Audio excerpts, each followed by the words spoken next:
Hello guys, உணர்வுகளை கட்டுப்படுத்த தெரிஞ்சவங்களால மட்டும்தான் இந்த உலகத்துல எந்த ஒரு விஷயத்தையுமே சாதிக்க முடியும். ஏன்னா இவங்களால மட்டும்தான் ஒரு தெளிவான முடிவெடுக்க முடியும், சூழ்நிலைகளை தனக்கு சாதகமா பயன்படுத்திக்க முடியும். நீங்களே நிறைய நேரங்கள்ல இதை அனுபவிச்சிருப்பீங்க.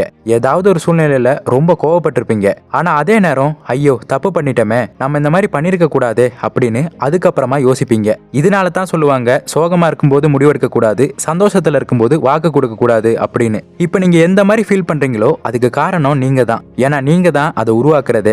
ஆத்தர் என்ன சொல்றாருன்னா, நீங்க எப்ப நினைச்சாலுமே என்ன நினைச்சாலுமே அதுக்கேத்த மாதிரி உங்களால ஃபீல் பண்ண முடியுமா. நீங்க சந்தோஷமா இருக்கணும்னு நினைச்சா உங்களால சந்தோஷமா இருக்க முடியுமா, சோகமா இருக்கணும்னு நினைச்சா சோகமா இருக்க முடியுமா. இதுக்கு எந்த ஒரு காரணமோ எந்த ஒரு சூழ்நிலையோ தேவையில்ல. நீங்க நினைச்சா உங்களால அப்படி இருக்க முடியுமா. இந்த எமோஷன் அப்படின்னாலே நம்ம லவ், அஃபெக்ஷன், கோவம் இதெல்லாம் தான் அப்படின்னு நினைச்சுக்கிட்டு இருக்கோம். ஆனா இந்த உணர்வுகள் அப்படிங்கிறது நம்ம வாழ்க்கையோட பிணைக்கப்பட்ட ஒண்ணு. கிட்டத்தட்ட எல்லா இடங்கள்லயுமே இந்த எமோஷன் இருக்கும். நம்ம வாழ்க்கையோட முக்கியமான முடிவுகள் எடுக்க, இந்த உலகத்தை இன்னுமே சரியா புரிஞ்சுக்க, அதோட நம்ம பேசுற ஒவ்வொரு இன்ட்ராக்ஷன்லயுமே இந்த எமோஷன் ரொம்ப பெரிய பங்கு வகிக்குது. ஸோ நம்ம எமோஷன்ஸை எப்படி கையாளுறது, இந்த எமோஷன்ஸால நம்ம டே டு டே லைஃப்ல வர தாக்கங்கள் என்ன, நம்ம தவறான பாதையில போகாம இருக்கிறதுக்கு என்ன செய்யணும், நம்ம உணர்வுகளை கட்டுப்படுத்தி நம்ம நினைச்ச விஷயங்களை எப்படி சாதிக்கிறது, இந்த விஷயங்களை பத்தி தான் இன்னைக்கு நம்ம இந்த வீடியோல தெளிவா பார்க்க போறோம். ஸோ இந்த வீடியோக்கு லைக் பண்ணிட்டு ஸ்கிப் பண்ணாம இந்த வீடியோ ஃபுல்லா பாருங்க.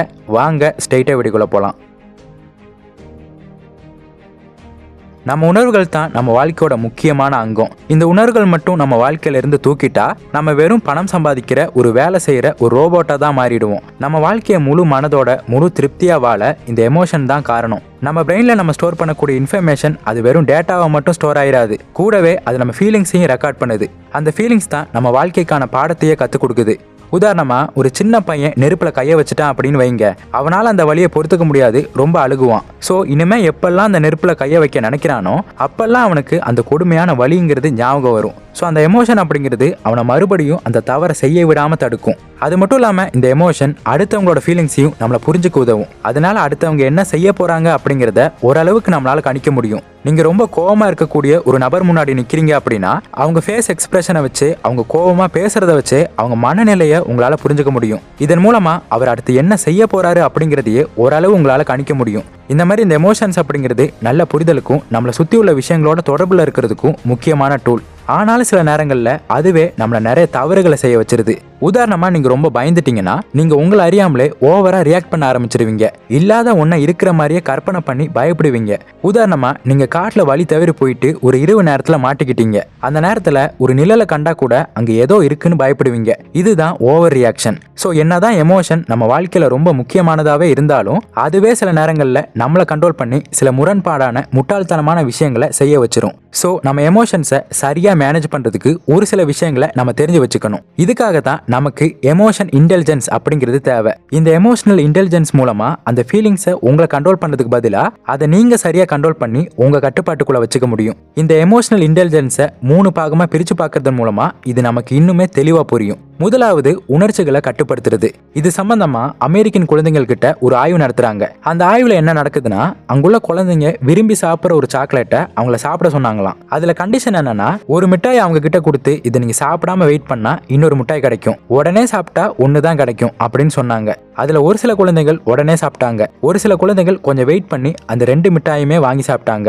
இப்படி இந்த குழந்தைகளை 16 வருஷமா கண்காணிச்சு அந்த 16 வருஷத்துக்கு அப்புறம் அவங்களோட தற்போதைய நிலை என்ன அப்படிங்கறத கவனிச்சாங்க. அந்த ஆய்வோட முடிவுகள் ரொம்பவே ஆச்சரியப்படுற வகையில இருந்தது. ஏன்னா அந்த 2 சாக்லேட்டையுமே வாங்குறதுக்கு ரொம்ப பொறுமையா இருந்த அந்த குழந்தைங்களோட தற்போதைய வாழ்க்கை அந்த ஒரு மிட்டாயை அவசரமா வாங்கி சாப்பிட்ட மற்ற குழந்தைங்களோட வாழ்க்கையை விட நல்லாவே இருந்துச்சான். அது மட்டும் இல்லாம அவங்க சமூகத்துல ஒரு நல்ல அந்தஸ்தோட இருந்தாங்க. அவங்களுக்கு வரக்கூடிய பிரஷர்ஸை நல்லாவே ஹேண்டில் பண்ண தெரிஞ்சிருந்தாங்க. இங்க என்ன நடந்திருக்கு, அந்த குழந்தைகள் அவங்களோட முழு மனநிறைவுக்காக வெயிட் பண்ணாங்க. அந்த குழந்தைகள் கிட்ட இந்த எமோஷனல் இன்டெலிஜென்ஸ் அப்படிங்கிறது ஆரம்ப காலகட்டத்தில இருந்தே இருந்திருக்கு. சோ அவங்க உணர்ச்சிகளை அவங்க நல்லாவே கட்டுப்படுத்த தெரிஞ்சவங்களா இருந்தாங்க. இந்த உணர்ச்சிகளை கட்டுப்படுத்துறது அப்படிங்கிறது சைக்காலஜிக்கலி ரொம்ப முக்கியமான திறமைன்னு சொல்றாங்க. இந்த திறமை தான் உங்களை முழு மனநிறைவோட உங்க வாழ்நாள் முழுவதும் சிறப்பா வாழ வைக்குது. இது மட்டும் இல்லைன்னா நம்ம வாழ்க்கையே ஒரு அர்த்தம் இல்லாம ஒரு ஆவரேஜா தான் இருக்கும். ரெண்டாவது, தோல்விகளையும் சவால்களையும் சமாளிப்பது. நம்ம வரலாற்றை புரட்டி பார்த்தா வெற்றி அடைஞ்ச நிறைய பேரோட வாழ்க்கைக்கு பின்னாடி தோல்விகளும் அவமானங்களும் தான் மிஞ்சும். எலான் மஸ்க் அவரோட ஸ்பேஸ் எக்ஸ் கம்பெனியை ஸ்டார்ட் பண்ணப்ப அவரால் அதை சரியாவே நிர்வகிக்க முடியல. 2008 பேங்க் கரப்ட்ல மாட்டினாரு. ஆனா அந்த நிலைமையிலிருந்து இன்னைக்கு உலகத்திலேயே மிகப்பெரிய பணக்காரனா உருவாயிருக்காரு. மைக்கேல் ஜார்டன் அவரோட ஹைஸ்கூல் பாஸ்கெட் பால் கிளப்ல இருந்து விரட்டி அடிக்கப்பட்டாரு. ஆனா பிற்காலத்துல அவர் தான் உலகத்திலேயே மிகச்சிறந்த பாஸ்கெட் பால் பிளேயரா உருவெடுத்தாரு. இந்த மாதிரி தோல்விகளை கையாளுற திறமை தான் இவங்க கிட்ட இருந்து நம்ம தெரிஞ்சுக்க வேண்டிய முக்கியமான பாடம். ஸோ நம்ம அச்சீவ்மெண்ட்ஸ், சக்ஸஸ் இது எல்லாமே நம்ம திறமைகளால் மட்டுமே நம்மக்கிட்ட கிடைச்சிடாது. எந்த அளவுக்கு நம்ம ஸ்ட்ராங்காக நமக்கு வரக்கூடிய ஃபீலிங்ஸ்லேருந்து மீண்டு வரோம் அப்படிங்கிறது தான் முக்கியம். நம்ம எந்த மாதிரி தோல்விகளையும் சவால்களையும் கையாளுறோங்கிறது ரொம்ப முக்கியம். இதுதான் ஆங்கிலத்தில் செல்ஃப் எஃபிகசி அப்படின்னு சொல்லுவாங்க. இந்த செல்ஃப் எஃபிகசி அப்படிங்கிறது எவ்வளோ இருக்கோ அதை பொறுத்து தான் நம்மளோட அச்சீவ்மெண்ட், சக்ஸஸ் இதெல்லாமே டிசைட் ஆகும். மூன்றாவது, அழுத்தத்தையும் பதட்டத்தையும் கையாளும் திறன். இதுக்கு ஒரு சிறந்த உதாரணமா தோனி அவர்களை சொல்லலாம். நீங்க கிரிக்கெட்ல எத்தனையோ பிளேயரை பார்த்திருப்பீங்க. ஆனா தோனி மாதிரி சிறப்பா பிரஷரை ஹேண்டில் பண்ற ஒரு பிளேயரை நீங்க பார்த்திருக்கவே முடியாது. மற்றவங்களுக்கெல்லாம் இந்த மாதிரி நிலைமை வரும்போது அவங்க ரொம்பவே தடுமாறுவாங்க. இப்படி தோனியோட பிரஷரை ஹேண்டில் பண்ற ஒரு திறமை, பதட்டமே இல்லாம எல்லாத்தையுமே கூலா ஹேண்டில் பண்ற ஒரு விதம், இது ரெண்டுமே அவர்கிட்ட இருக்கக்கூடிய ஒரு மிகப்பெரிய சக்தி. ஒரு தராசு எடுத்துக்கோங்க. அதுல உங்களோட வெற்றி, தோல்வி இது ரெண்டையுமே ஒரு பக்கம் போடுங்க. இதை எப்ப நீங்க ரெண்டையுமே சமநிலையில வைக்கிறீங்களோ அப்பதான் நீங்க ஜெயிப்பீங்க. நீங்க கொஞ்சம் யோசிச்சு பாருங்க, நீங்க எப்பெல்லாம் ரொம்ப சிறப்பா செயல்பட்டிருப்பீங்க? உங்களுக்கு இருக்கக்கூடிய பிரஷர் ரொம்ப அதிகமா இருக்கும் போதா, இல்ல பிரஷர் ரொம்ப கம்மியா இருக்கும் போதா? நம்மள 90% ஆட்கள் இது ரெண்டுக்குமே நடுவுல ஆவரேஜா இருக்கும்போது தான் ரொம்ப நல்லா பெர்ஃபார்ம் பண்ணுவோம் இல்லையா?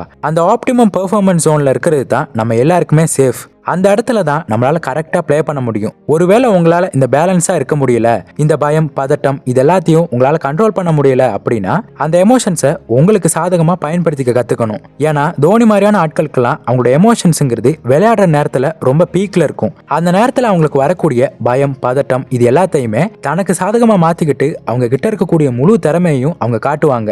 ஸோ எப்பவுமே உங்களோட வெளிப்புற சூழ்நிலைகள் உங்ககிட்ட இருக்கக்கூடிய எமோஷன்ஸை அஃபெக்ட் பண்ணிடக்கூடாது. அதையும் தாண்டி உங்க சிச்சுவேஷன் ஹேண்டில் பண்ற திறமை தான் உங்க பெர்ஃபார்மன்ஸை டிசைட் பண்ணணும். இது வரைக்கும் நம்ம இந்த 3 எமோஷனல் இன்டெலிஜென்ஸை பார்த்தோம். இந்த 3 விஷயங்களும் சேர்ந்து தான் நம்ம எமோஷன்ஸை நம்ம எப்படி கையாளணுங்கிறத நமக்கு கத்து தரும். இதை தான் எமோஷனல் இன்டெலிஜென்ஸ் அப்படின்னு சொல்றாங்க.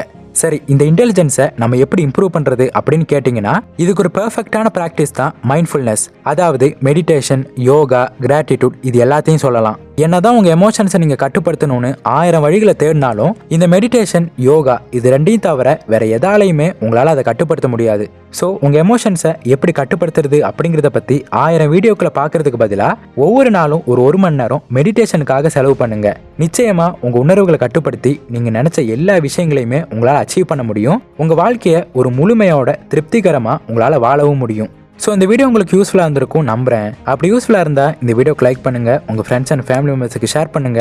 அப்புறம் மறக்காம நம்ம சேனலை சப்ஸ்கிரைப் பண்ணிட்டு பக்கத்தில் உள்ள பெல் ஐக்கானை கிளிக் பண்ணிக்கோங்க. இன்னொரு இதே மாதிரியான ஒரு யூஸ்ஃபுல்லான இன்ஃபர்மேஷனோட உங்களை வந்து மீட் பண்றேன். தேங்க்ஸ் ஃபார் வாட்சிங்.